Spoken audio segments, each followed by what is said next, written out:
warahmatullahi wabarakatuh. Halo teman-teman, kami dari kelompok 3 akan menjelaskan tentang pendekatan pengembangan kurikulum. Nah, sebelum kita lebih lanjut belajar mengenai hal ini, maka perlu diketahui tentang apa itu definisi dari pengembangan kurikulum. Pengembangan kurikulum berasal dari dua kata, yakni pengembangan dan kurikulum. Pengembangan yaitu kegiatan perencanaan, pelaksanaan, serta penyempurnaan sesuatu hal untuk memperoleh hasil yang lebih baik lagi. Kemudian untuk kurikulum yaitu rangkaian program yang berisikan tentang bahan ajar serta pengalaman belajar yang dirancang untuk dijadikan pedoman dalam proses pembelajaran guna mencapai tujuan dari pembelajaran itu sendiri. Dari dua kata tersebut antara pengembangan dan kurikulum, apabila dijadikan satu, maka pengembangan kurikulum memiliki arti bahwasanya suatu kegiatan merencanakan, melaksanakan, serta menyempurnakan kurikulum yang telah ada menjadi kurikulum yang lebih baik lagi untuk diterapkan dengan situasi saat ini. Dari pengembangan kurikulum kita beralih ke pendekatan pengembangan kurikulum. Ada kata pendekatan. Pendekatan adalah cara pandang seseorang terhadap sesuatu yang akan dicapainya. Oleh karena itu, pendekatan pengembangan kurikulum memiliki arti suatu proses cara pandang terhadap pembaharuan atau penyempurnaan atau pengembangan dari kurikulum sebelumnya untuk dikembangkan menjadi kurikulum yang lebih baik lagi untuk diterapkan dalam kondisi tertentu. Nah, dalam pendekatan pengembangan kurikulum ini ada dua jenis pendekatan yang akan kita bahas. Yang pertama yaitu Integrated Curriculum Approach and Holistic Curriculum Approach. Yang pertama yaitu Integrated Curriculum Approach atau yang dikenal dengan pendekatan pembelajaran terpadu. Pendekatan ini dikemukakan oleh seorang tokoh yang berasal dari Amerika yang bernama John Dewey, di mana beliau mengemukakan bahwasanya pendekatan ini digunakan untuk mengembangkan kemampuan siswa yang dihasilkan dari proses interaksi yang dilakukannya dalam kehidupan sehari-hari dengan masyarakat sekitar, kemudian dikaitkan dengan pengetahuan yang telah dimilikinya. Integrated Curriculum Approach atau pendekatan pembelajaran terpadu berkaitan dengan kurikulum terpadu. Nah, kurikulum terpadu adalah rancangan kegiatan di mana mengintegrasikan materi dari beberapa mata pelajaran menjadi satu kesatuan, sehingga batasan-batasan antar mata pelajaran sudah tidak tampak lagi atau bahkan dikatakan hilang. Adapun ciri-ciri dari kurikulum terpadu yaitu yang pertama, kurikulum terpadu merupakan kesatuan yang bulat dan utuh.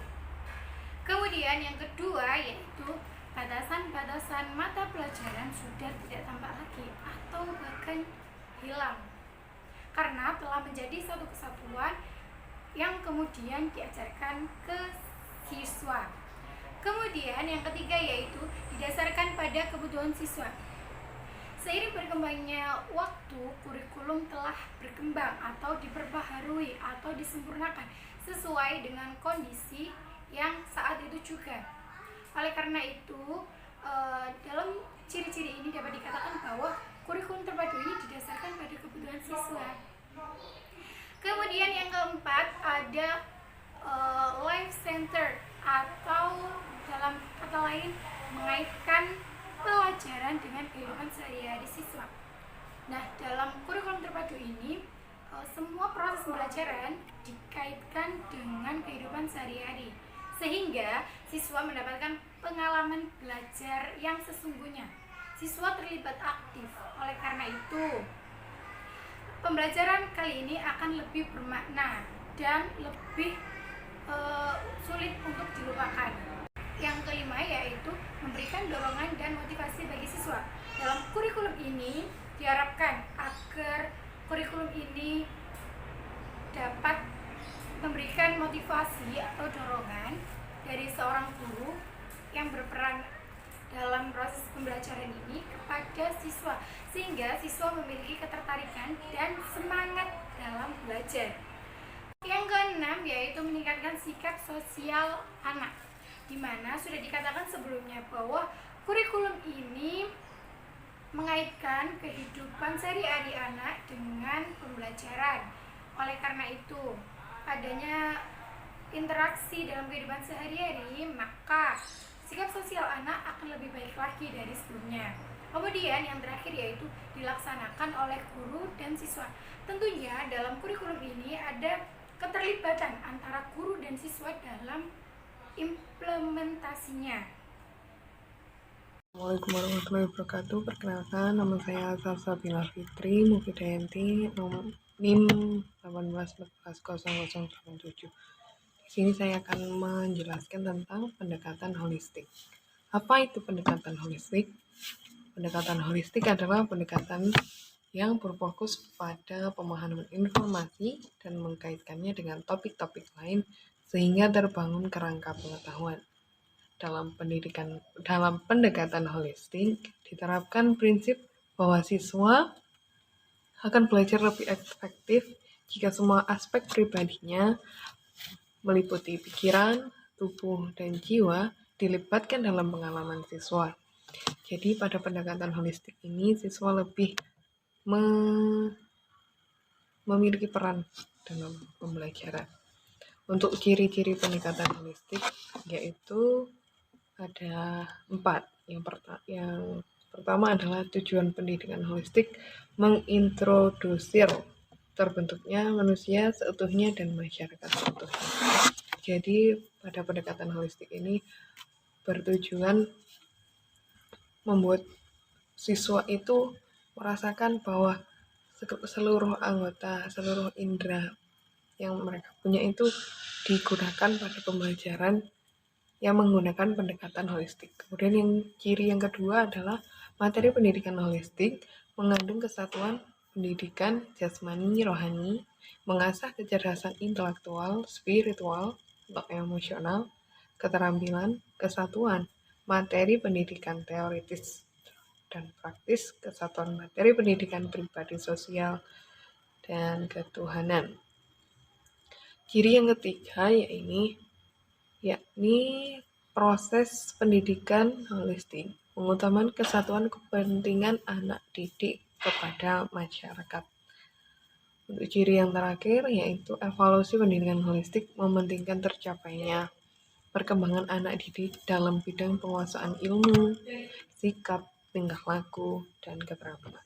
Nah, pada ciri-ciri pendekatan holistik ini sangat cocok digunakan pada kurikulum 2013 ini. Kemudian metode dan teknik yang digunakan pada pendekatan holistik yaitu metode yang digunakan adalah belajar melalui keseluruhan bagian otak. Nah, yang dimaksud di sini adalah bahan pelajaran dipelajari dengan melibatkan sebanyak mungkin indera, juga melibatkan berbagai tingkatan keterlibatan yaitu indera, emosional, dan intelektual. Sehingga aspek kognitif, afektif, dan psikomotor dapat berkembang secara baik dan berkembang sesuai dengan tingkatan pada fase pertumbuhan manusia. Jadi, pada pendekatan holistik ini belajar melalui keseluruhan bagian otak. Jadi, indera yang dimiliki oleh siswa semuanya digunakan agar lebih mudah dipahami oleh peserta didik. Kemudian metode yang kedua adalah belajar melalui kecerdasan majemuk atau multiple intelligences. Nah, maksudnya siswa mempelajari materi pelajaran dengan menggunakan jenis kecerdasan yang paling menonjol dalam dirinya. Kecerdasan yang digunakan sesuai dengan karakteristik pembelajaran masing-masing. baik itu tipe audio, visual, ataupun audiovisual, serta tipe belajar yang lain. Jadi bisa menggunakan metode belajar yang sesuai dengan karakteristik belajarnya. Kemudian teknik yang digunakan pada pendekatan holistik itu ada 3. Yang pertama, mengajukan pertanyaan. Yang kedua, memvisualkan informasi. Yang ketiga, merasakan informasi. Nah, pada memvisualkan informasi ini seperti apa? Jadi, memvisualkan informasi itu contohnya seperti presentasi atau mengutarakan kembali hasil yang telah mereka pelajari pada hari itu. Kemudian teknik yang ketiga itu adalah merasakan informasi. Jadi setelah memvisualkan hasil belajar, siswa diharapkan dapat mempraktekkan dan dapat mengeksperimen hasil dari pembelajaran pada hari itu. Sekian dari saya.